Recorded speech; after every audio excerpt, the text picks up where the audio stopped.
Hello students, आज हम start करने वाले हैं एक्सरसाइज 4.3 चैप्टर 4 डिटरमिनेंट्स। ठीक है, तो उसके एक्सरसाइज 4.3 अब तक हमने क्या क्या पढ़ा है। हमने डिटरमिनेंट्स के बारे में पढ़ा, डिटरमिनेंट्स के प्रॉपर्टीज कुछ पढ़ी हैं। अब हम उसी डिटरमिनेंट से हम लोग एरिया ऑफ ट्राइंगल कैसे निकाल सकते हैं, वही उसी के बारे में आज पढ़ने वाले हैं। एरिया ऑफ ट्राइंगल से मतलब क्या है, जैसा कि आपने 10th क्लास में पढ़ा था कि हमारे पास कोई भी 3 कोऑर्डिनेट्स होते थे किसी भी ट्राइंगल के लिए। हमारे पास कोई भी रैंडमली 3 कोऑर्डिनेट्स हैं। This is x1 y1, this is x2 y2 and this is x3 y3। ये कोई भी 3 कोऑर्डिनेट्स हमारे पास होते थे, तो उसका हमारे पास ये जो एरिया हम लोग कैसे निकालते हैं इसके बारे में हम लोग बात करते हैं। आप सभी को पता होगा कि हम लोग ऐसा कुछ एक फॉर्मूला लगाया करते थे किस तरह से कि x1/2 x1 y2 minus y3 plus x2 y3 minus y1 plus x3 y1 minus, और इसमें हम लोग एब्सोल्यूट वैल्यू दिया करते थे, means absolute means positive value दिया करते थे इसको सॉल्व करने के बाद।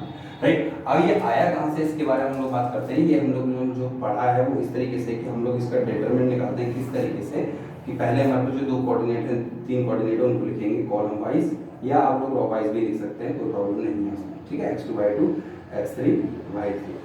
ठीक है, और एक कॉलम जो हमारे पास बचता है उसमें हम लोग 1 1 1 ये होता क्या है, ये हमारे पास यूनिट्स लेके चलते हैं कोऑर्डिनेट्स के। जैसे हम लोग यूनिट्स, मैंने आपको पहले भी बताया हुआ है कि जैसे हमारे पास ग्राफ होता है, इसमें हम लोग ये जो एक 1 बाय 1 ये जो बॉक्स लेते हैं, कई बार हम लोग ऐसा करते हैं कि एक को 100 मान के चलते हैं, 100 के बॉक्स को मान के चलते हैं। तो हमारे पास जो होती है वो क्या होती है, एक यूनिट का काम करती है।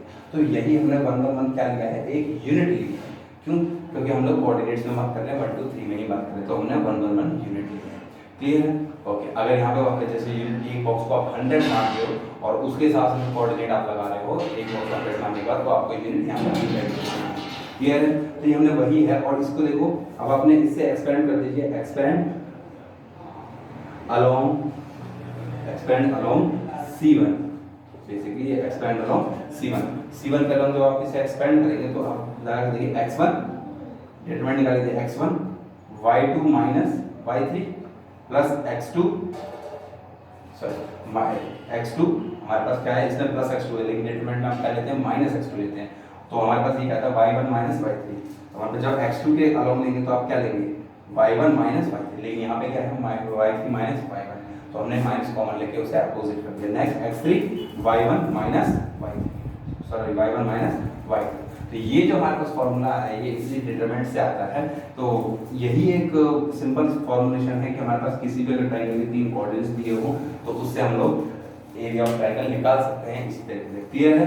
एक बार ये फॉर्मुलेशन नोट डाउन कर लीजिए, बहुत सारे बच्चों को एक बार से याद होता है। ठीक है, और इसलिए समझ लीजिए कि अगर हमारे पास कोई भी ट्रायंगल हो तो हम उसका इसी तरीके से एरिया ऑफ ट्रायंगल निकाल सकते हैं। और इसी में एक और चीज़ मैं साथ में ऐड कर देता हूँ, जैसे आपने 10th क्लास में कोलिनियरिटी के बारे में पढ़ा था कि अगर हमारे पास ये 3 पॉइंट्स कोलिनियर है तो इसे एरिया ऑफ ट्रायंगल का हो जाएगा 0 हो जाएगा। तो in that case if determinant is 0 then points are collinear. तो कोलिनियरिटी कंडीशन से भी आप लोगों को कुछ क्वेश्चन मिलेंगे जो आपको इस तरह सॉल्व करने होंगे।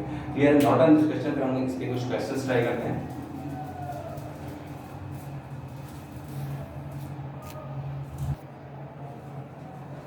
चलिए स्टार्ट करते हैं इसका question number 1। Question number 1 says find the area of triangle having vertices.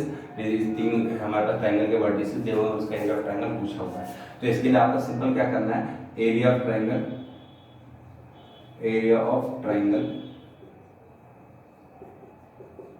आपने क्या है 1/2 into determinant of 1 0 x1 y1 x2 y2 and x3 y3 and then unit is 1 1 1। Then इसका डिटरमिनेंट निकाल दीजिए, चाहे आपकी मर्जी है, आप डायरेक्टली फॉर्मूला लगा के निकालें, चाहे डिटरमिनेंट के थ्रू आप डिटरमिनेंट रो के अलोंग कर रहे हैं चाहे कॉलम के अलोंग कर रहे हैं, वो आपके ऊपर है। तो मैं इसे एक्सपेंड कर रहा हूँ अलोंग R1 के अलोंग मैंने इसे एक्सपेंड कर रहा हूँ। तो मैंने 1/2, ध्यान दीजिएगा मैं इसे मोड लगा के चल रहा हूँ, मोड का मतलब क्या होगा, वैल्यू आएगी वो सॉल्व होकर पॉजिटिव आएगी। क्लियर है? ठीक है, चलिए रो 1 के अलोंग एक्सपेंड किया, 1 into 0 minus 3 minus 0 into anything 0 रो 1 के along 6 minus 4 which is 0 plus 1 into 18 minus 4 18 minus 4। Right. Clear, solve कर दीजिए। 1/2 -3 -0 + 14। क्लियर, तो हमारे पास इसका आंसर क्या है? 1/2 × 14 - 3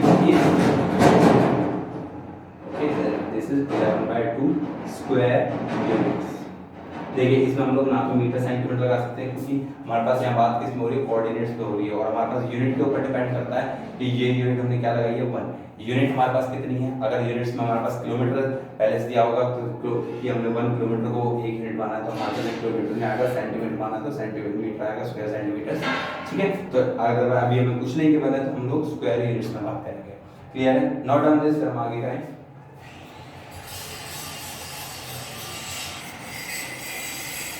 Sorry, there is a mistake in this question. 18 - 0. This is 0 and this is 18. So this is 15. So answer is 15/. Yes, correct it now. So let's start with question number second. Question number second क्या करा हमारा? So that the given 3 points are collinear. जैसे मैंने अभी आपको थोड़ी पहले बताया था, कोलिनियरिटी के लिए आप लोग क्या करते हैं? कोलिनियरिटी के लिए इसका डिटरमिनेंट निकालता हूँ। एरिया ऑफ ट्रायंगल हमारे पास क्या आंसर है? 0 आंसर। अगर हमारे पास एरिया ऑफ ट्रायंगल 0 आ रहा है तो हमारे पास पॉइंट कोलिनियर होंगे, अगर नहीं आ रहा है तो नहीं होंगे। ठीक है, चलिए स्टार्ट करते हैं। ये area of triangle is 4 collinear points. Start करते हैं। 4 collinear points. Area of triangle is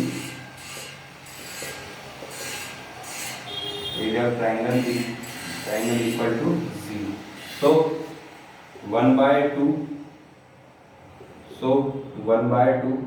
determinant जो आप निकालते हैं 1/2 into a b + c b a + c c a + b 1 1 1 is equal to 0।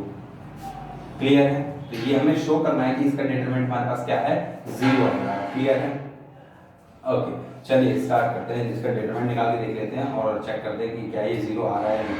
देखिए 1/2 आप चाहें तो इसमें प्रॉपर्टी पर डिटरमिनेंट भी लगा सकते हैं, जैसे हमने पहले बताया कि अगर हम 1 - 1 करें, ठीक है, इसमें से इस को घटा दें तो हमारे पास इस तरीके से प्रॉपर्टी ऑफ डिटरमिनेंट को यूज करके आप इसे दिखा सकते हैं कि ये हमारे पास 0। अदरवाइज इसमें कोई रिस्ट्रिक्शन नहीं है आपके पास कि आपको ये ऐसे ही करना, आप एक्सपेंड कर सकते हैं। अलोंग में R1 एक्सपेंड करके दिखाता हूँ, अलोंग R1 चाहे प्रॉपर्टी ऑफ डिटरमिनेंट निकाल लगा के करेंगे तो भी आपका क्वेश्चन सही होगा। ठीक है, तो a × a + c minus a + b minus b + c into b - c। Okay, next is +1 into b into a + b minus c into a + c। Okay, तो ये हमें सॉल्व करना है। इसे सॉल्व कर देते जल्दी से, मल्टीप्लाई करते हैं। क्या आएगा? a से पहले से माइनस से sign change, this is -b। Clear, a से कैंसिल आउट, तो a इंटू ये आ गया हमारे ac माइनस a से c को मल्टीप्लाई करते हैं ac, a से b को किया तो माइनस का ab। b + c से b - c को अगर हम मल्टीप्लाई करते हैं तो b² + c²। देखिए a + b - b हो गया हमारे पास। क्लियर है, a + b a - b हमारे पास ये हो गया है, तो a² - b² और a² माइनस बाहर तो a² - a² + b²। Okay, next इसे मल्टीप्लाई करते हैं, हमारे पास क्या आएगा? ab + b² minus ca minus c²।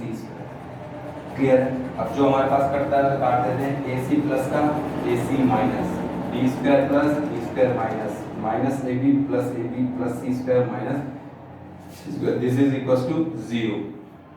So hence proof these given 3 points are collinear। Clear है, तो इसी तरीके से आपको सारे क्वेश्चंस इसके हो जाएंगे। एक क्वेश्चन और इसमें इंपॉर्टेंट तरीके से पूछा जाता है, उसे हम करते हैं, पहले से नोट डाउन कर लीजिए।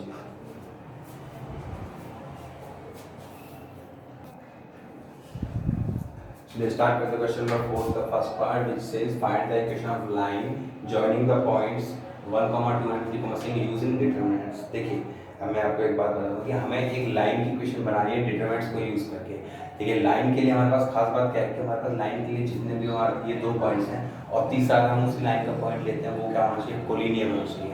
जैसे अभी हमने पढ़ा कोलिनियर, अगर हम कोई 3 पॉइंट्स लेते हैं तो उसका ट्रायंगल, एरिया ऑफ ट्रायंगल क्या आता है, 0 आता है। तो उसी कंसेप्ट को लेकर हम लोग काम करेंगे। जैसे कि हम लोग बात करते हैं, मैंने ए पॉइंट माना आपका 1,2, B point 3,6 and any C point is x, y, right. अगर ये तीनों पॉइंट्स हैं, अगर ये तीनों पॉइंट्स कोलिनियर हैं तो इसका डिटरमिनेंट क्या आएगा, हमेशा डिटरमिनेंट, या फिर हम बोल सकते हैं area of triangle. Area of triangle, triangle कौन सा triangle, A B C is 0, right. तो एरिया ऑफ ट्रायंगल हमारे पास क्या है, 1/2। एरिया ऑफ ट्रायंगल जैसे हम निकालते हैं उसी तरीके से हमें एरिया ऑफ ट्रायंगल निकालना है, x y along unit 1 1 1 is equal to 0। तो 1/2 कांस्टेंट है, इस तरफ जाके 0 हो जाएगा और इसके अलावा हम लोग एक्सपेंड कर लेंगे। एक्सपेंड कर दीजिए, इसका क्या आएगा, 1 into 6 minus Y minus 2 into 3 minus X plus 1 into 3y minus 6x is equal to 0। Clear है, इसे सॉल्व कर लीजिए। 6 minus Y minus 6 plus 2x plus 3y minus 6x is equal to 0। तो सॉल्व कर लीजिए, plus 6 minus 6 cancel out, constant term goes, then 2x plus 2x minus 6x, then overall solve हो गया minus का 4x, right. Minus y plus 3y that is plus 2y is equal to 0। Clear, तो देखिए इस 4x को उस तरफ लेके जाऊं तो 2y is equal to plus का 4x and y is equal to 4x divide by 2, 4x divide by 2, तो 2 से कैंसिल हो गए तो y इक्वल्स टू 2x। तो हमारे पास ये इक्वेशन बन गई। और ये कैसी इक्वेशन है आप सभी जानते हैं, ये इक्वेशन वो इस तरह की इक्वेशन जो हमेशा किससे पास होती है, ओरिजिन से पास होती है। क्लियर है, ओरिजिन से पास होने वाली लाइन की इक्वेशन है y इक्वल टू mx, जो हम लोग जनरली स्टार्टिंग से पढ़ते आते हैं, क्या y इक्वल टू mx। ये जो लाइन होती है ये हमेशा ओरिजिन से पास होती है, तो वही चीज है y इक्वल टू 2x हमारे पास इक्वेशन है जो हमने 11th क्लास में चैप्टर 10 में पढ़ी थी, इक्वेशन ऑफ लाइन में y equal to mx equation straight line की इक्वेशन थी जो पास होती कहां से, हमेशा ओरिजिन से पास होती है। क्लियर है, नोट डाउन दिस क्वेश्चन। और इसके साथ आपकी एक्सरसाइज खत्म हो जाती है और बाकी सारे क्वेश्चन जो भी हैं आप सारे कर पाएंगे, उम्मीद करता हूं। Note down this question and complete your exercise. Thank you.